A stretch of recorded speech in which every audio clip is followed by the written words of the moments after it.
to the Corporate Sister TV. I'm Solange Ropes and I'm the founder of the Corporate Sister website and brand. Today I'm answering the question, what biases should I look out for in my performance reviews as a working woman? This is such a good question, especially as we hit year-end performance review time, which can be a critical time for everyone, but more particularly for working women in the workplace. The reality is performance reviews are riddled with gender bias. And those gender biases tend to undermine the positive effect of performance reviews as tools of growth and improvement, as they also tend to minimize the contribution, the effort, and the performance of women in the workplace. Here are 4 gender biases to look out for in your performance review as a working woman in the workplace. The first one is the language bias. So research shows that there definitely exists a language bias in performance reviews. There's a particular study that was geared at coding the language used in performance reviews throughout all of the departments of a Fortune 500 company. And what this study found is that based on the gender of the employee, managers tend to use language that is different to characterize the same behaviors in men and women. More specifically, women tend to be evaluated more on their personal characteristics, such as their demeanor or their attitude or even their likability, while men tend to be evaluated more based on their actual performance. And as a result, we see language in performance reviews of women that is more unclear, less focused, and less actionable. The second bias that you want to keep an eye out for in your performance review is the visibility bias.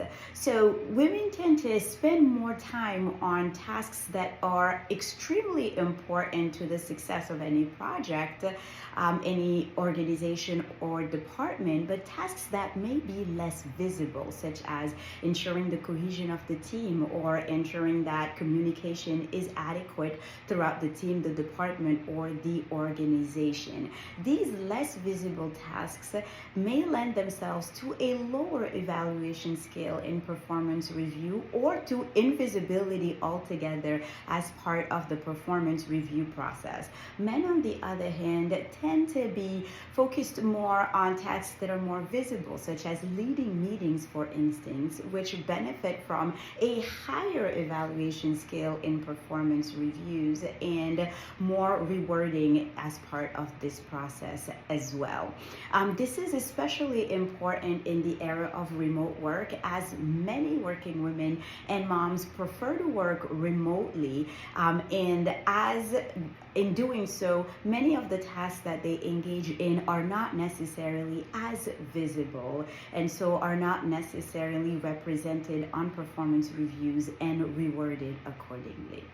The third bias you want to pay attention to is the proximity bias. So according to this bias, individuals who are closer physically are perceived as doing more work or doing more important work. Now, I've mentioned earlier how the visibility bias is even more prevalent in this era of remote work. Well, it is the same for the proximity bias. As many working women and moms are working remotely, their lack of proximity is penalizing them in that they're perceived as doing less work or less important work simply because they are not in the office and tend to be working more remotely. The last bias that we want to pay attention to is the in-group bias. According to this bias, individuals who belong to the same groups tend to be rewarded more through the performance review than those who are perceived to not belong to the group. And when we talk about the group, this could be a particular team, this could be the department or the organization being perceived as a particular group. And again, in the era of remote work, this particularly penalizes working women and moms who are working remotely, who may be perceived to not be part of the group that is physically present at work, or the in-group that may be predominantly male. So this in-group bias can be a bias that also strongly penalizes women at year-end performance review time. So these are 4 biases to keep in mind when year-end performance review time or any performance review time hits.